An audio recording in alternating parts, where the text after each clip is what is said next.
ओम। राष्ट्रवीर लाला लाजपत राय। 14वां भाग। मृत्यु से जीवन मिले तो आरती उसकी उतारो। लालाजी पर पाशविक लाठी प्रहार और उनका बलिदान। ब्रिटिश संसद ने साइमन कमीशन नाम के एक आयोग का गठन किया।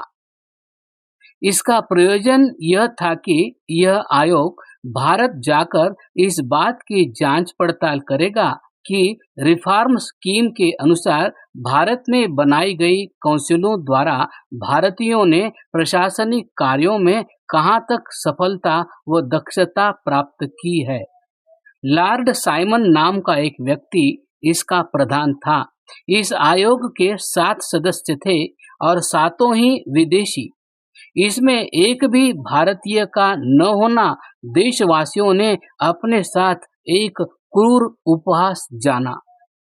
लालाजी ने केंद्रीय व्यवस्थापिका सभा अर्थात वर्तमान में लोकसभा में इसकी निंदा करते हुए एक ओजस्वी भाषण दिया। साइमन कमीशन के बहिष्कार का प्रस्ताव पारित हो गया। देश में स्थान स्थान पर इस आयोग का काले झंडों के साथ स्वागत किया गया। देश भर में इसका प्रचंड विरोध हो रहा था। फिर भी 30 अक्टूबर को यह आयोग लाहौर पहुंचा। शासन ने धारा 144 लगाकर सब प्रकार के विरोध प्रदर्शन को रोकना चाहा, परंतु जनता ने दमन चक्र की उपेक्षा करते हुए इसका विरोध करने का दृढ़ निश्चय किया। लालाजी भी जनमत के साथ थे। बड़ा भारी जनसमूह काले झंडे उठाए साइमन वापिस जाओ के गगनभेदी जयकारे लगाता हुआ स्टेशन की ओर चल पड़ा। लालाजी इस जनसमूह के आगे आगे थे। स्टेशन के समीप ये प्रदर्शनकारी रुक गए, गाड़ी की प्रतीक्षा करने लगे। सब जन पूर्ण रूपेण शांत थे। केवल साइमन गो बैक व वंदे मातरम के अतिरिक्त कुछ भी न सुनाई देता था। पुलिस ने स्टेशन के चारों ओर कंटीली तार की बाड़ लगाकर इसे घेर रखा था।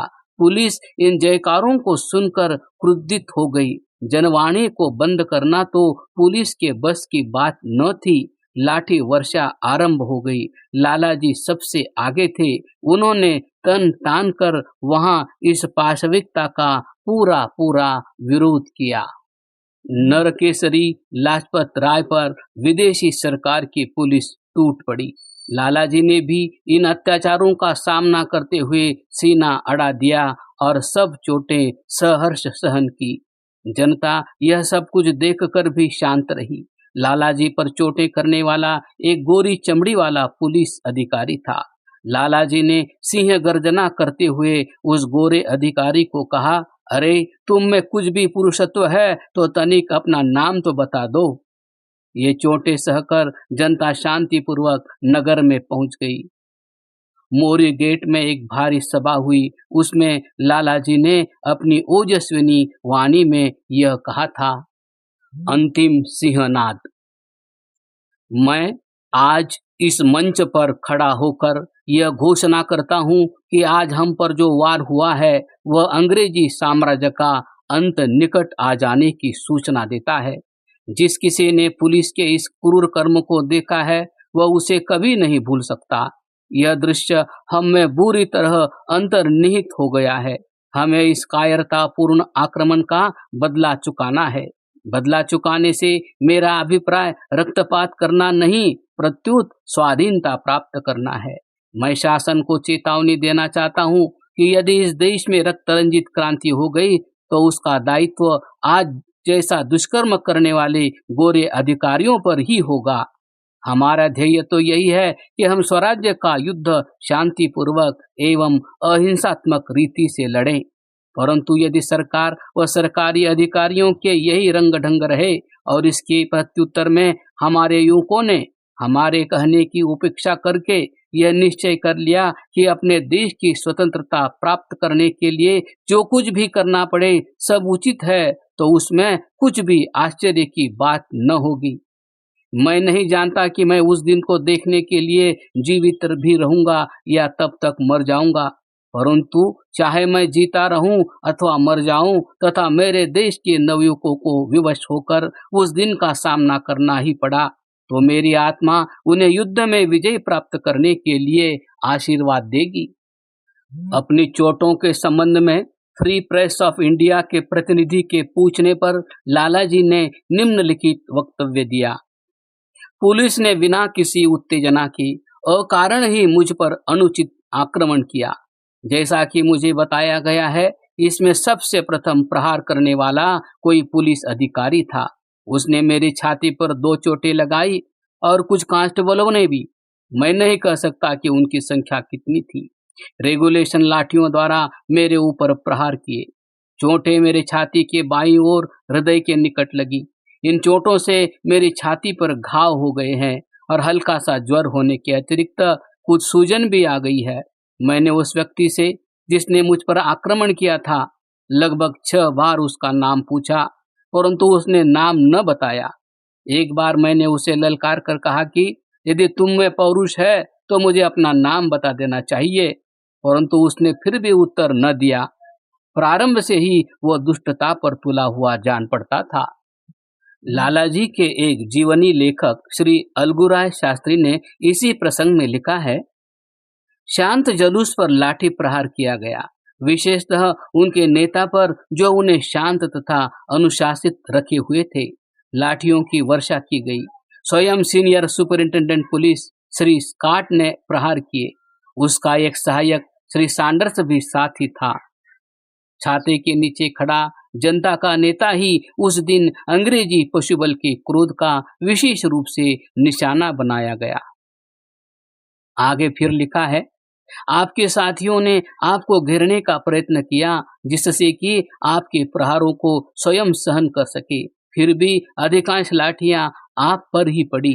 आपके एक साथी डॉक्टर गोपीचंद भार्गव जो उस समय वहां उपस्थित थे, आश्चर्यचकित थे कि आप चोटों के कारण वहीं क्यों नहीं गिर पड़े। श्री अलगूराम ने फिर लिखा है, आपकी सिंह गर्जना से भीड़ पर्वत के समान जहां की तहां डटकर खड़ी रही।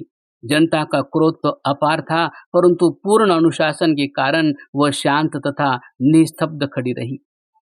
उस दिन सायंकाल को जो सभा लाहौर में हुई, उसका जो वृत्तांत श्री अलगूराम शास्त्री जी ने दिया है, उसका कुछ अंश यहाँ देना बड़ा आवश्यक है। सायंकाल मोरी दरवाजे के बाहर एक भारी भीड़ जमा हो गई। घायल सिंह की पुनः गर्जना हुई। लाजपत राय ने दिन भर की घटनाओं का वर्णन किया। आपने जनता को बधाई दी कि पुलिस के दुर्व्यवहार के होते हुए भी उन्होंने असाधारण शांति का प्रमाण दिया। एक वाक्य जो उस समय उनके मुख से निकला था, वो दूसरे दिन नगर भर के लोगों की जिह्वा पर था और फिर समस्त भारत के कोने कोने में गूंजने लगा। हम पर की गई एक एक चोट ब्रिटिश साम्राज्य के कफन में एक एक कील सिद्ध होगी। जनता बड़ी उत्सुकता से अपने प्रिय नेता की आज्ञा का पालन करने को तैयार थी। जिस प्रकार 1 लाख आयरिश जनता ओकानल की आज्ञा की प्रतीक्षा किया करती थी, परंतु हमारे नेता ने उन्हें कोई ऐसी आज्ञा नहीं दी। उनकी आज्ञा तो यही थी कि चुपचाप दृढ़ निश्चय से अपना संघर्ष जारी रखो। इस लाठी प्रहार से लालाजी को बहुत दुख हुआ। वे उसी दिन से अस्वस्थ रहने लगे।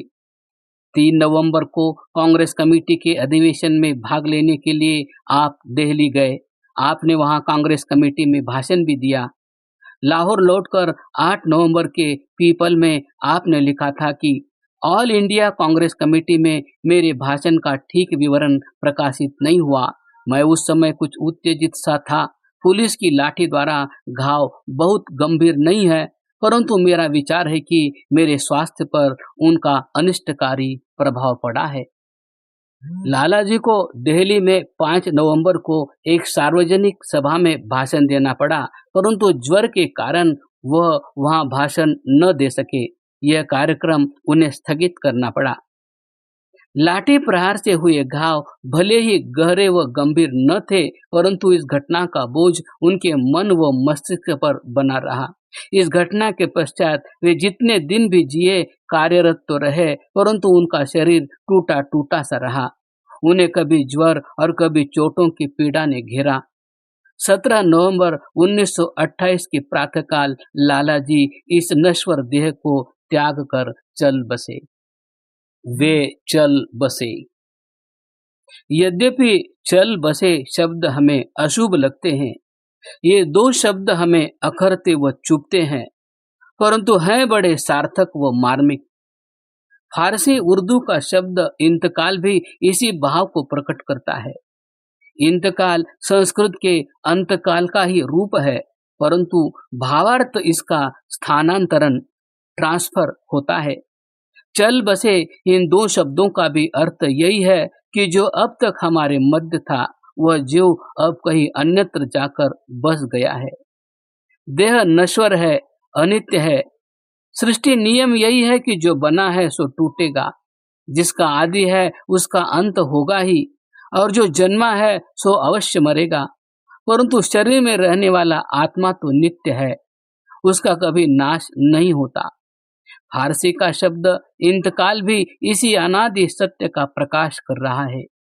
पुनर्जन्म के सिद्धांत में कोई विश्वास रखे या न, परंतु चल बसे शब्दों का प्रयोग करते हुए सब जन इस मान्यता को स्वीकार करते हैं। लाला लाजपत राय भी चल बसे। उनका जीवन बड़ा शिक्षाप्रद था। उनको मृत्यु भी बड़ी गौरवपूर्ण प्राप्त हुई। कर्मफल के अटल नियमन के अनुसार वह पुण्यात्मा इस शरीर को तजकर कहीं अन्यत्र चल बसा। यह उनके शुभ कर्मों का ही फल था कि उनको ऐसी मृत्यु प्राप्त हुई। लोकहित में प्राण देना सबके भाग्य में नहीं होता, और न ही यह सबके बस की बात है।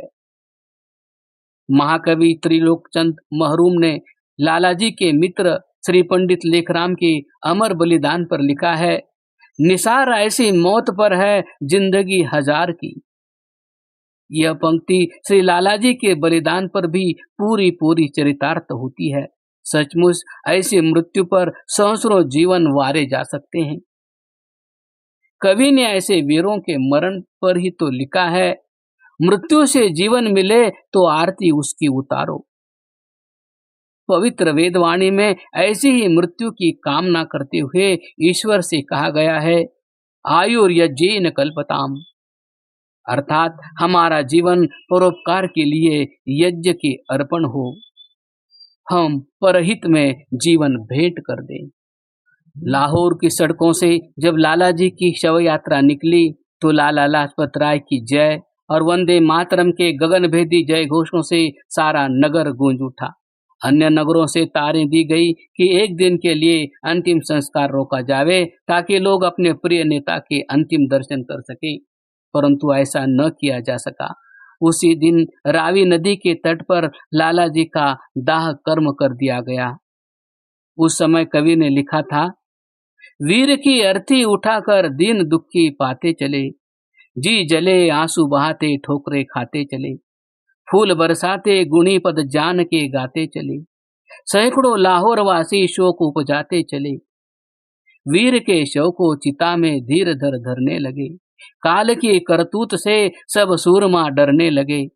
आग दी जलने लगा, तन चूर चूना हो गया, हाय रे नरमेद होली का नमूना हो गया।